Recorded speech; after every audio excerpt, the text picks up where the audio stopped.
इंसान के सबसे बड़े दुश्मन के बारे में हम जानेंगे विस्तार से। बहुत से लोगों को ये लगता है कि बाहर के दुश्मन काफी डेंजर हो सकते हैं, लेकिन मुझे ऐसा नहीं लगता है कि बाहर के दुश्मन उतने अधिक डेंजर नहीं होते हैं, क्योंकि उनके पास अधिक ताकत नहीं होती है। बाहर के दुश्मन बस आपके शरीर को नुकसान पहुंचा सकते हैं, मगर उससे अधिक कुछ नहीं कर सकते हैं। मगर आप तो शरीर नहीं हैं, ये बात आप शायद जानते भी होंगे। तो आज हम इस लेख के अंदर हम बात करने वाले हैं कि इंसान का सबसे बड़ा दुश्मन कौन है। यदि आप अपने सबसे बड़े दुश्मन को पहचान जाते हैं तो फिर संभव हो सकता है कि आप उनको हरा दें। यह आपके बाहर के दुश्मन नहीं हैं, वरन यह आपके अंदर के दुश्मन हैं। लेकिन बहुत से लोग इनको जानते ही नहीं हैं कि यह सब हमारे दुश्मन हैं। असल में ये सब हमारे अंदर के दुश्मन को जब हम मित्र के रूप में बनाकर रखते हैं तो ये हमेशा हमें दगा ही देते हैं। इन दुश्मनों की वजह से कोई भी हमारा भला नहीं हो सकता है, इसके अंदर कोई भी शक नहीं है। तो इन दुश्मनों पर विजय प्राप्त करना काफी अधिक जरूरी है, मगर इन दुश्मनों पर विजय प्राप्त करना भी उतना आसान कार्य नहीं है। आप इस बात को समझ सकते हैं, इन अंदर के दुश्मनों पर विजय प्राप्त करने के लिए आपको काफी अधिक संघर्ष करना पड़ सकता है। आप इस बात को अच्छी तरह से समझ लें। असल में यह अंदर बैठे दुश्मन हमें जन्मों जन्मों में कष्ट प्रदान करते हैं। हर जन्म का कारण कोई बाहर बैठा दुश्मन नहीं है, हर जन्म का कारण अंदर बैठा दुश्मन ही होता है। यह आपको बार बार इस नर्क में आने के लिए विवश करता है, और आप आते हैं यहाँ पर तरह तरह के भोगों को भोगते हैं, मगर उसके बाद भी संतुष्ट नहीं होते हैं, फिर से चले जाते हैं, और फिर यहाँ के भोगों को भोगने के लिए आप आते हैं। बस यही बकवास चलता रहता है, और आपको पता ही है कि भोगों को भोगने में भी कितना सारा दुख होता है। यहाँ पर सुख कम दुख अधिक होते हैं। अहंकार इंसान के पतन का कारण बनता है। अहंकार के अंदर इंसान के मन में ये भावना पैदा हो जाती है कि वह दूसरों से काफी अधिक श्रेष्ठ है, और उसे ये लगने लग जाता है कि उसके समान कोई दूसरा नहीं है, और इसकी वजह से वह बुरे कर्म भी करने लग जाता है। मगर यह भूल जाता है कि इस दुनिया में बड़ा कोई भी नहीं है। आज एक का पलड़ा भारी हो सकता है तो कल किसी और का भारी हो सकता है। रावण की मौत उसके अहंकार की वजह से ही हुई थी। वैसे तो रावण एक महान ज्ञानी इंसान था, लेकिन उसके अहंकार ने उसको बुरे कर्म करने के लिए विवश कर दिया था, और उसने सीता का हरण कर लिया। और उसके बाद भी रावण को अहंकार की वजह से लगता था कि उसको कोई नहीं हरा सकता है, मगर उसका अहंकार ही उसे ले डूबा। कहने का मतलब यही है कि अहंकार आपको झुकने से मना कर देता है। जहाँ पर आपको झुकने की जरूरत है, अपनी गलतियों से सीखने की जरूरत है, वहाँ आपका अहंकार आगे आ जाता है। कामवासना दूसरा सबसे बड़ा दुश्मन। बहुत से लोगों को लगता है कि कामवासना वास्तव में कोई बड़ा दुश्मन नहीं है, मगर यह पूरी तरह से गलत है। कामवासना इंसान का सबसे बड़ा दुश्मन है, और बहुत से लोगों के पतन का कारण ही कामवासना ही होता है। कामवासना आपसे बहुत कुछ करवा देती है। जब आपको काम का वेग आता है तो उसके बाद आप अपने वेग को पूरा करने के लिए काफी कुछ करते हैं। कुछ लोग अपने काम के वेग को पूरा करने के लिए किसी महिला को पकड़ लेते हैं, और उसके बाद उसका रेप कर देते हैं, फिर जेल चले जाते हैं या फिर उनको गोली मार दी जाती है। इसके अलावा काम वेग से वशीभूत इंसान मरने के बाद भी शांत नहीं रह पाते हैं। वे किसी न किसी इंसान के साथ चिपक जाते हैं और अपने काम वेग को शांत करने का प्रयास करते हैं। इस तरह से काम वेग के वशीभूत होने की वजह से उनका पतन हो जाता है, और फिर उनका जन्म किसी न किसी तरह से पशु योनि में हो जाता है। तो इस तरह से काम भी हम इंसानों का बड़ा शत्रु है। ऐसा नहीं है कि काम के ऊपर आप विजय नहीं प्राप्त कर सकते हैं। यदि आपके अंदर दम है तो फिर आप काम के ऊपर बहुत ही जल्दी विजय प्राप्त कर सकते हैं, मगर आपको मेहनत करनी होगी। जिस दिन आप काम पर विजय प्राप्त कर लेंगे, उस दिन आपका आधा क्या पूरा काम समाप्त हो जाएगा। और हम तो यहाँ तक कहते हैं कि आपका सबसे बड़ा शत्रु बस कामवासना ही है, इसके अलावा कोई नहीं है। आप और चीजों को छोटे से संघर्ष के साथ छोड़ सकते हैं, मगर कामवेग को छोड़ना इतना आसान नहीं है। ऐसा नहीं है कि लोग कामभाव पर विजय प्राप्त नहीं करते हैं। इस तरह के अनेक लोग हैं जो कि कामवासना पर विजय प्राप्त कर चुके हैं, लेकिन वे बस साधु और संत हैं। जहाँ तक मुझे अपना अनुभव है कि काम वेग जब भी उठे आपको उसको किसी दूसरे तरीके से शांत करना चाहिए। कुछ महीने जब आप अपनी वासना को शांत करने का प्रयास नहीं करेंगे, उसको सह लेंगे, तो फिर धीरे धीरे आप काम वेग पर विजय प्राप्त करने में सक्षम हो जाएंगे।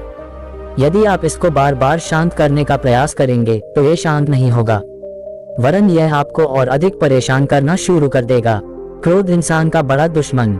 दोस्तों, क्रोध भी इंसान का सबसे बड़ा दुश्मन होता है। इसके अंदर कोई शक नहीं है। इसकी सबसे बड़ी वजह यह है कि क्रोध इंसान से पाप करवाने का काम करता है। बहुत सारे लोगों को गुस्सा आ जाता है तो उसके बाद वे किसी की हत्या कर देते हैं। और आपको पता ही है कि क्रोध में हत्या होने के बाद पुलिस पकड़कर जेल में डाल देती है और इंसान और अधिक बुरा बनकर जेल से निकलता है। इसके अलावा क्रोध की वजह से ही लड़ाई झगड़े हो जाते हैं। क्रोध पर काबू करना इतना अधिक कठिन नहीं है।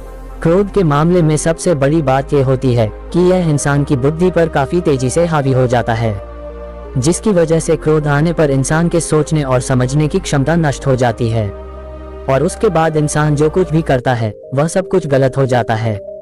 क्रोध की वजह से वह पाप पर पाप करता चला जाता है, जिससे कि उस इंसान का पता होता है। इसके अलावा भी शरीर के लिए क्रोध करना भी नुकसानदायी होता है। इसकी वजह से ब्लड प्रेशर बढ़ जाता है और आपको हार्ट अटैक का भी खतरा हो सकता है। इसलिए बेहतर यही होगा कि आपको अपने क्रोध पर काबू करने का प्रयास करना चाहिए।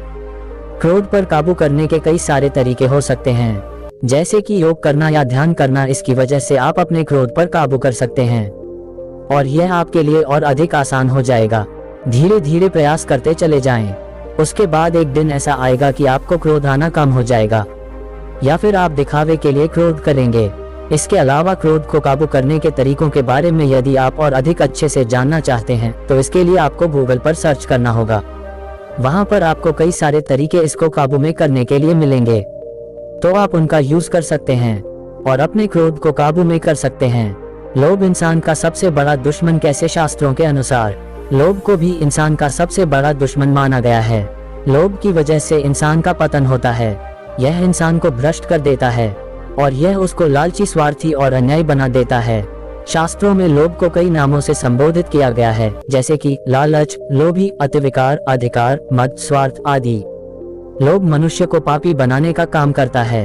लोभ की वजह से ही मनुष्य चोरी करता है, धोखा देता है और दूसरों की संपत्ति को हड़प लेता है। इसके अलावा लोभ की वजह से ही मनुष्य अशांत रहता है और उसकी वजह से ही इंसान अधिक धन पाने की इच्छा की वजह से बेचैन बना रहता है। लोभ के कारण मनुष्य दूसरों से द्वेष करने लगता है। उसे दूसरों के पास जो है वह भी चाहिए होता है। इससे उसे दूसरों के साथ तालमेल बैठाने में मुश्किल होती है। लोभ को दूर करने के कई सारे साधन मौजूद हैं और लोभ अधिकतर केस के अंदर ज्ञान से दूर होता है। ज्ञान का प्रकाश जब पड़ता है तो लोभ दूर हो जाता है। इसके अलावा लोभ को दूर करने के लिए धर्म के मार्ग पर चलना चाहिए। भक्ति से मनुष्य में ईश्वर के प्रति प्रेम और भक्ति बढ़ती है। ईश्वर के भक्त व्यक्ति में लोभ की भावना नहीं होती है।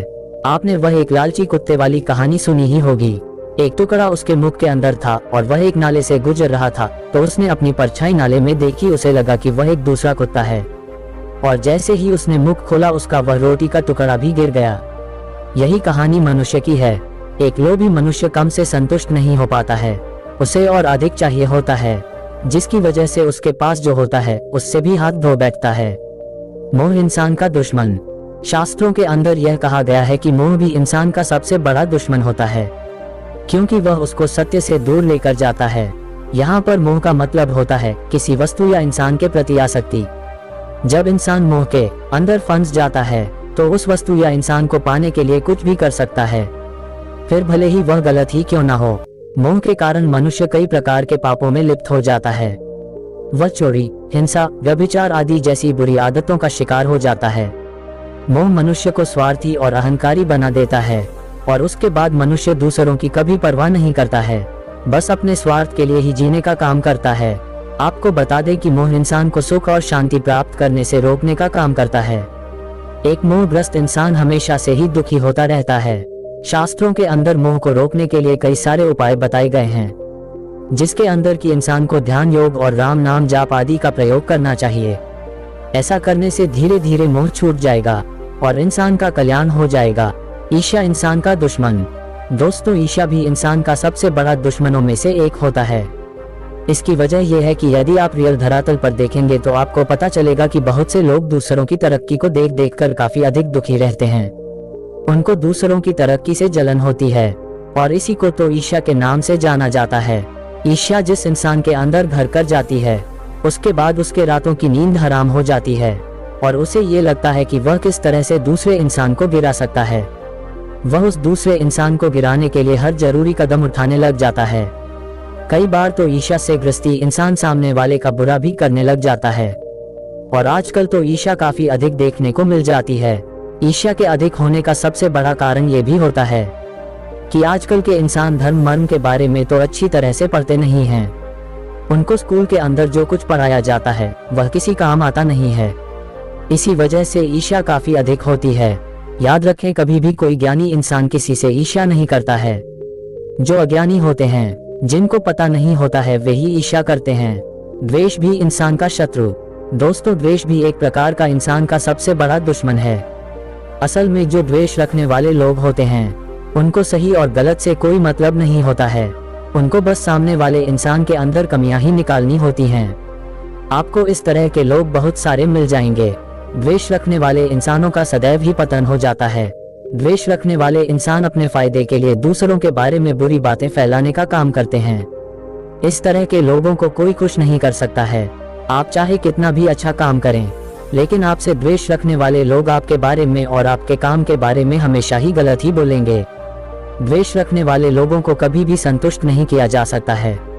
द्वेष रखने वाले लोग सिर्फ यहीं तक नहीं रुकते हैं कि वे किसी के प्रति बुरी भावना रखते हैं। असल में ये लोग हमेशा अच्छे लोगों के खिलाफ साजिशें रचने का काम करते हैं और तरह तरह की साजिश रचकर उनको बदनाम करने का काम करते हैं। द्वेष को दूर करने का प्रयास करना चाहिए। द्वेष को दूर करने के लिए कई सारे उपाय किए जा सकते हैं, जैसे कि धर्म की किताबों को पढ़ा जा सकता है और धर्म के नियमों का पालन किया जा सकता है। द्वेष को दूर करने के लिए इंसान को खुद को अच्छाई की तरफ मुड़ना होगा, तभी द्वेष को दूर किया जा सकता है। नहीं तो द्वेष को दूर करना संभव नहीं है। आप इस बात को समझ सकते हैं। अब आपके दिमाग के अंदर यह सवाल भी आता होगा कि यह सभी रहते कहाँ पर हैं? तो आपको बता दें कि यह सब आपके मन के अंदर रहते हैं। आपको बस अपने मन को नियंत्रित करना होगा। यदि आप अपने मन को नियंत्रित करते हैं तो उसके बाद आपका परम कल्याण हो जाएगा। जब तक आपका मन आपको चलाएगा तब तक कुछ नहीं हो सकता है, और जिस दिन आप अपने मन को चलाना शुरू कर देंगे उसी दिन से आपका कल्याण होना शुरू हो जाएगा। हो सकता है कि इसके अंदर समय लगे, लेकिन यदि आप प्रयास करेंगे तो एक दिन आप अपने मन पर विजय प्राप्त करने में सक्षम हो जाएंगे। इंसान के सबसे बड़े दुश्मन के बारे में हम जान